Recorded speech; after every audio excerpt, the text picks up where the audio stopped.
Hello friends, last lecture में આપણે એક સંકરણ પ્રયોગ ઉપર આધારિત મેન્ડલના બે નિયમો પ્રભુતાનો નિયમ એટલે કે લો ઓફ ડોમિનન્સ અને વિશ્લેષણનો નિયમ એટલે કે લો ઓફ સેગ્રીગેશનને સમજેલું છે।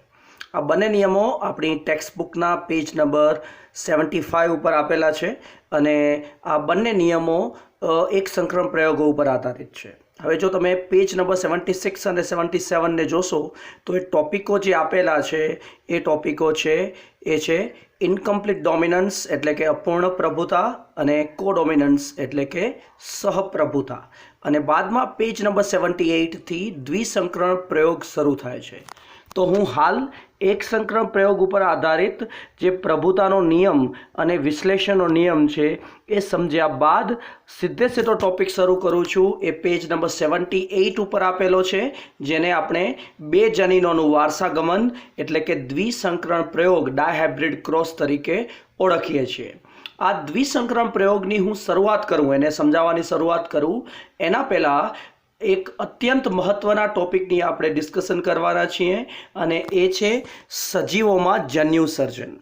આ ટોપિક એઝ સચ ટેક્સ્ટ બુકમાં નથી આપેલો, પરંતુ જ્યારે આપણે દ્વિસંકરણ પ્રયોગ કે આગળ જઈએ અને ત્રિસંકરણ પ્રયોગને સમજવાના છીએ, આ ચેપ્ટરમાં બહુ બધી જગ્યાએ આપણે જન્યુ સર્જનને સમજવાના છીએ। તો ત્યારે આપણે સજીવોમાં જન્યુ સર્જન કેટલા પ્રકારના હોઈ શકે છે, શેના ઉપર આધારિત હોય છે અને સજીવો કેટલા અલગ અલગ પ્રકારના જનીન પ્રકાર ધરાવતા જન્યુઓનું સર્જન કરી શકે છે, આ બાબતને સમજવું ખૂબ જરૂરી છે અને એટલા માટે હું તમને હાલ સમજાવવા માટે જઈ રહ્યો છું સજીવોમાં જન્યુ સર્જન એટલે કે ગેમિટ ફોર્મેશન ઇન ઓર્ગેનિઝમ્સ। જ્યારે તમે જીનેટિક્સ ભણો છો, જનીનશાસ્ત્ર ભણો છો, ત્યારે સંકરણ કરાવો છો સજીવો વચ્ચે અને સંકરણનો અભ્યાસ કરો છો અને સંકરણનો અભ્યાસ જ્યારે કરવામાં આવે છે ત્યારે સજીવો કયા કયા પ્રકારના જન્યુઓ પેદા કરે છે એને સમજવું ખૂબ જરૂરી છે। એને સમજ્યા વગર સંકરણને ક્યારે સમજી નથી શકાતું અને સંકરણની નિપજોને પણ સમજી નથી શકાતી અને આ જે જન્યુ સર્જન છે એનો આધાર રહેલો હોય છે સજીવોના જનીન બંધારણ ઉપર, સજીવોના જીનોટાઇપ એટલે કે જનીન પ્રકાર ઉપર અને એટલા માટે પણ જીનેટિક્સમાં આપણે સજીવોમાં જન્યુ સર્જનને સમજવું જરૂરી છે। તો સૌપ્રથમ આપણે સમજીએ છીએ કે સજીવ છે બરાબર કેટલા વિવિધ જનીન પ્રકાર ધરાવતા જન્યુઓની સંખ્યા સર્જી શકે છે। હું રિપીટ કરું છું, સૌથી પહેલાં આપણે સમજીએ છીએ કે કોઈ સજીવ છે એ વિવિધ જનીન પ્રકાર ધરાવતા જન્યુઓની કેટલી સંખ્યા સર્જી શકે છે। અહીં સમજવાવાળી બાબત છે કે આપણે એ સમજવાનો પ્રયત્ન કરીશું કે એક સજીવ કેટલા અલગ અલગ જનીન પ્રકાર ધરાવતા જન્યુઓને સર્જી શકે છે। હું રિપીટ કરું છું કે આપણે સમજીશું કે એક સજીવ કેટલા અલગ અલગ જનીન પ્રકાર ધરાવતા જન્યુઓને સર્જી શકે છે। યાદ રાખજો, આપણે સજીવ દ્વારા પેદા થતા જન્યુઓની સંખ્યા નથી સમજવાના, કારણ કે એક સજીવ લાખોની સંખ્યામાં પણ જન્યુ સર્જી શકે છે। આપણે એ સમજવાના છીએ કે આ એક સજીવ છે એ કેટલા અલગ અલગ પ્રકારના જનીન પ્રકાર ધરાવતા જન્યુઓને સર્જી શકે છે બરાબર। દાખલા તરીકે મનુષ્ય છે એ કરોડોની અંદર પોતાના શુક્રકોષો પેદા કરી શકે છે, પરંતુ અહીં આપણે સમજવાના છીએ કે આ જે સજીવ છે એ કેટલા અલગ અલગ પ્રકારના જીનોટાઇપ એટલે જનીન પ્રકાર ધરાવતા જન્યુઓનું સર્જન કરી શકે છે।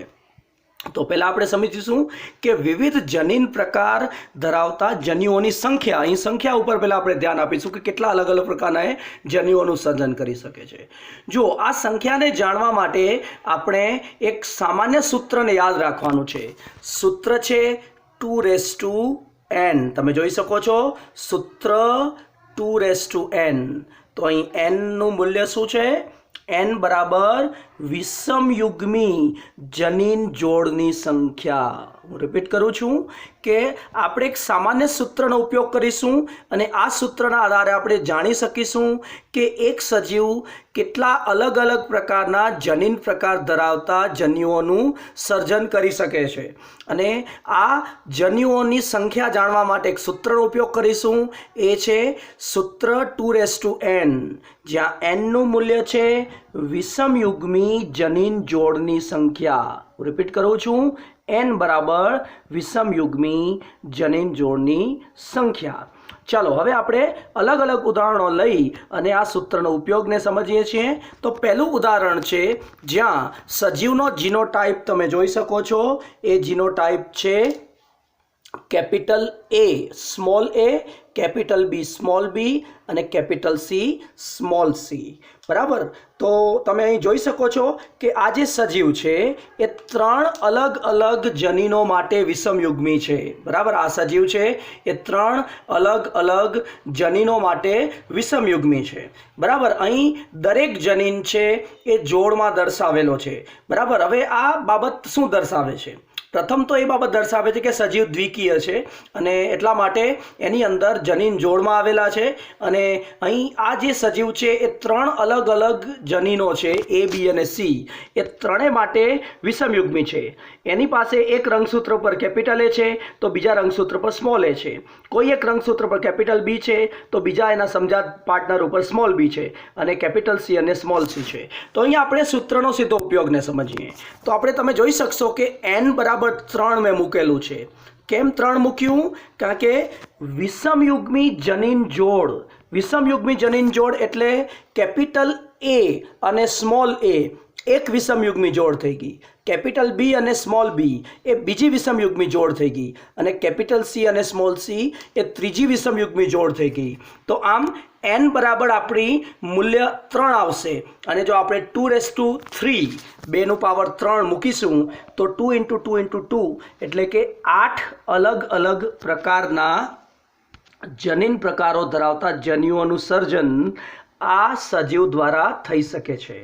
જેની અંદર capital A small a, capital B small b, capital C small c જનીન પ્રકારો અલગ અલગ રીતે ગોઠવાયેલા હોઈ શકે છે અને 8 અલગ અલગ પ્રકારની ગોઠવણી આ પ્રકારના સજીવની અંદર હોઈ શકે છે. આપણે આગળ જ્યારે ટ્રી ડાયાગ્રામ સમજીશું ત્યારે તમને હું સમજાવીશ કે અહીં 8 અલગ અલગ પ્રકારના જન્યુઓ ક્યાં છે. પણ હાલ સંખ્યા ઉપર ધ્યાન આપો. તો અહીં આપણે capital A small a, capital B small b, capital C small c એટલે કે 3 વિષમયુગ્મી જનીન જોડ ધરાવતા આ જે સજીવ છે એમાં 2⁵ જ્યારે મૂકીએ છીએ તો 8નું મૂલ્ય મળે છે. અને આપણે એમ કહીશું કે આ જે સજીવ છે એ 8 અલગ અલગ પ્રકારના જનીન પ્રકારો ધરાવતા જન્યુઓનું સર્જન કરી શકે છે. ચાલો બીજું એક ઉદાહરણ જોઈએ. હવે અહીં તમે જોઈ શકો છો કે જીનોટાઈપ થોડો બદલાયો છે. એ જે જનીન છે સમયુગ્મી છે, કેપિટલ A પણ B છે વિષમયુગ્મી છે, કેપિટલ B સ્મોલ b અને જે C છે એ પણ વિષમયુગ્મી છે, કેપિટલ C સ્મોલ c. તો અહીં હવે વિષમયુગ્મી જનીન જોડની સંખ્યા થઈ ગઈ 2. અહીં B અને C એટલે n માટે મૂલ્ય મૂકીશું 2 અને 2⁵2 મૂકીશું તો આપણે જવાબ મળશે 4. મતલબ કે આ જે સજીવ છે એ 4 અલગ અલગ પ્રકારના જનીન પ્રકારો ધરાવતા જન્યુઓનું સર્જન કરી શકે છે. ટ્રી ડાયાગ્રામ જ્યારે આપણે જોઈશું, બાયફર્ગેશન ડાયાગ્રામ જોઈશું ત્યારે સમજી જશો તમે કે આ 4 જનીન પ્રકારો ક્યાં ક્યાં છે. ચલો હવે આપણે 2 જનીનોનો જીનોટાઈપ દર્શાવતો આપણે એક ઉદાહરણ લઈએ છીએ. ચાલો તમે જોઈ શકો છો અહીં R અને Y જનીનો માટે સજીવ વિષમયુગ્મી છે. તમે જુઓ ધ્યાનથી તો capital R small r, capital Y small y. તો અહીં પણ n બરાબર 2 થશે. R પણ વિષમયુગ્મી છે, Y પણ વિષમયુગ્મી છે. n બરાબર 2 વિષમયુગ્મી જનીન જોડની સંખ્યા 2. તો 2⁵n માં આપણે 2⁵2 મૂકીશું અને જવાબ મળશે મને 4. તો હું એમ કહીશ કે આ જે સજીવ જે R અને Y માટે વિષમયુગ્મી છે એ 4 અલગ અલગ પ્રકારના જનીન પ્રકાર ધરાવતા જન્યુઓનું સર્જન કરી શકે છે. ચલો બીજું એક ઉદાહરણ જોઈએ. હવે આપણે ઉદાહરણ લેશું 2 જનીન પ્રકારો માટે જે છે. તો અહીં આપણે થોડો ફરક લાવેલો છે. R જે જનીન છે એ સમયુગ્મી છે, કેપિટલ R પણ Y વિષમયુગ્મી છે, કેપિટલ Y સ્મોલ y. તો આવી પરિસ્થિતિમાં n નું મૂલ્ય 1 થશે અને એનો મતલબ થશે 2⁵1 એટલે કે 2. મતલબ કે આ સજીવ છે 2 અલગ અલગ પ્રકારના જનીન પ્રકાર ધરાવતા જન્યુઓનું સર્જન કરી શકે છે. છેલ્લું એક ઉદાહરણ લઈએ જેમાં કોઈ વિષમયુગ્મી જનીન જોડ નથી બતાવેલી. Capital R, capital Y. તો અહીં n બરાબર 0 થઈ ગયું કારણ કે કોઈ પણ જનીન વિષમયુગ્મી પરિસ્થિતિમાં હાજર નથી. બંને જનીનો સમયુગ્મી છે. તો 2⁵0 નું મૂલ્ય હંમેશા 1 થાય. બરાબર. જ્યારે આપણે 0 પાવરમાં લઈએ છીએ ત્યારે એનું મૂલ્ય 1 ગણવામાં આવે છે। મતલબ કે આ જે સજીવ છે એ એક જ પ્રકારના જન્યુઓ પેદા કરી શકે છે, એમાં કોઈ વિવિધતા જોવા મળતી નથી। તો આ રીતે અહીં આપણે જે સજીવ છે એ કયા અલગ અલગ પ્રકારના જનીન પ્રકાર ધરાવતા જન્યુઓની ને પેદા કરી શકે છે, એની જો સંખ્યા જાણવી છે તો આ સૂત્રનો સરળતાથી ઉપયોગ કરી શકો છો। સૂત્ર છે 2n, જ્યાં n બરાબર વિષમયુગ્મી જનીન જોડની સંખ્યા। જો વિષમયુગ્મી જનીન જોડની સંખ્યા 3 છે તો સજીવ 8 અલગ અલગ પ્રકારના જીનોટાઈપ ધરાવતા જન્યુઓનું સર્જન કરી શકે છે। જો nનું મૂલ્ય 2 છે તો 4 અલગ અલગ પ્રકારના જીનોટાઈપ ધરાવતા જન્યુઓનું સર્જન કરી શકે છે। અને જો સંપૂર્ણ રીતે સમયુગ્મી છે, મતલબ n બરાબર 0 છે, તો એક જ પ્રકારના જીનોટાઈપ ધરાવતા જન્યુઓનું સર્જન કરશે, મતલબ કે સજીવ દ્વારા એક જ પ્રકારના જન્યુઓનું સર્જન કરવામાં આવશે।